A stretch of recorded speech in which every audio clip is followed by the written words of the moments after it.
В ім'я Отця і Сина і Святого Духа, Христос воскресе! Воістину. Господня воля благословляй нам увидіти, які прості указання робив Христос. Сьогодні посилає апостолів по двоє.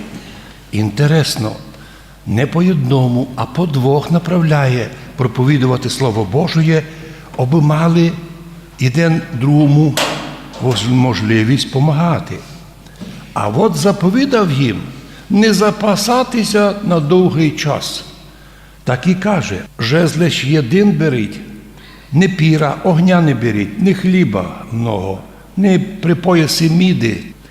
Там, де зайдете в тот дом, там і прибувайте. Тот дом, котрий вас прийме, буде благословенний, і благодать Божа поселиться в ньому. Тот дом, то село, то город, котрий вас не прийме, коли будете з того міста уходити, та подупкайте ногами, збийте порох із ног. Тот порох буде свідчити на страшному суді проти тих людей. І буде, каже Господь, Содому й Гоморі, котрі згоріли вогньові, котрі не розкаялися і не хотіли лишитися жесточайшого блуда, п'янства і мужеложства, то згоріли вогньові.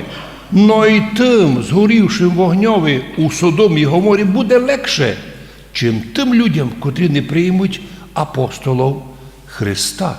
Ми сьогодні також видимо маса людей, які противляться проповіді, увіляють, уходять, крутяться, придумують собі нові релігії, секти, лиш би не чути настояще Слово Божє і лиш би не прибувати в істинній Христовій церкві. Самі ж апостоли, як свідчить Євангеліє, і зганяли бісов, мазали людей маслом, хворих помазували, то єсть творили перші таїнства миропомазання, і люди зцілялися. Апостоли увиділи, що у них нове тепер качество, нові дані. Вони, діти Божі, получивши великий дар, вертати людей у норму, біснуватих освобождати від злоби беса. Всім людям, ісцілившимся, відкрити новий путь Христов, в яку могли би люди тепер возростати духовно, готуватися для повернення в Царство Божє.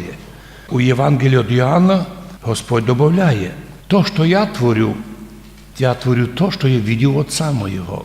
Книжники і фарисеї не розуміли, як ото Бог єдин, вони не знали тайни Троїці.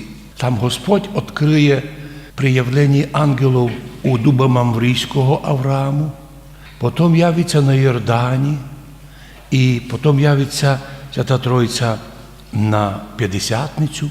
І так Бог буде відкривати тайну Божества. Господь откровенням дає про себе знати. Но книжники і фарисеї розгойкалися, питалися його вбити. За що?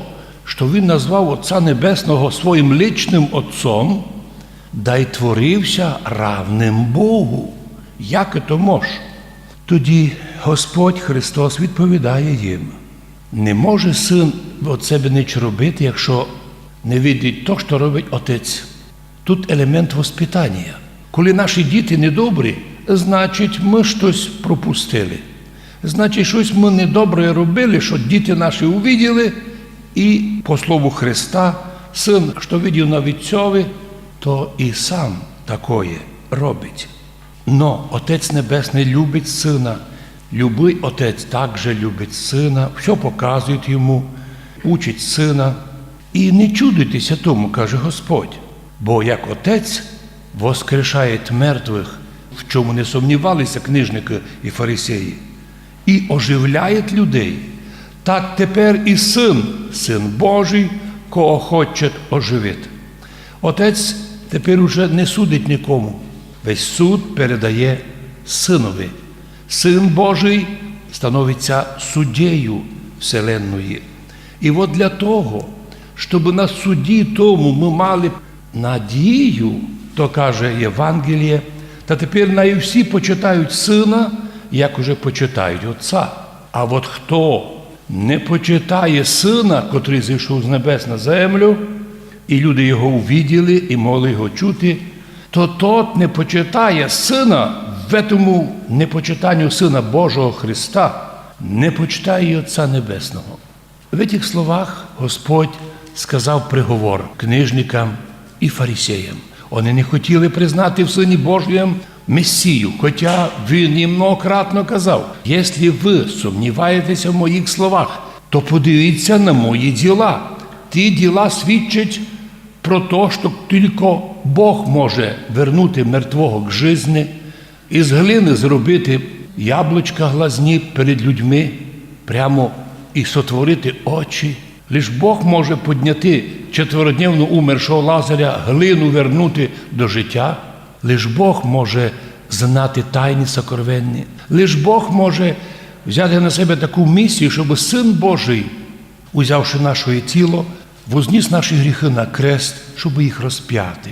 Вот чому Євангеліє призиває всіх нас так уважати проповідників Христової Церкви, так уважно слухати проповідь і чтення Євангелія і апостола, щоб і тут на землі, а ще є можливість послужити Церкві Господній, посчитати за велике благо. Не за те, що ти щось подарував на церкву і тобі церква должна. Кожний чоловік, котрий потрудився при церкві, співом своїм красивим голосом, чтенням Слова Божого, або другими трудами при церкві, но найголовніший труд наш – участі в богослуженні, считай ето, не просто, що тобі церква должна, ти сотворив то, що мав зробити, щоб, перебуває в церкві Господній тут на землі, возростав духовно во Христі Ісусі, а в вічності разом з святими, ті, котрі почитали Сина Божого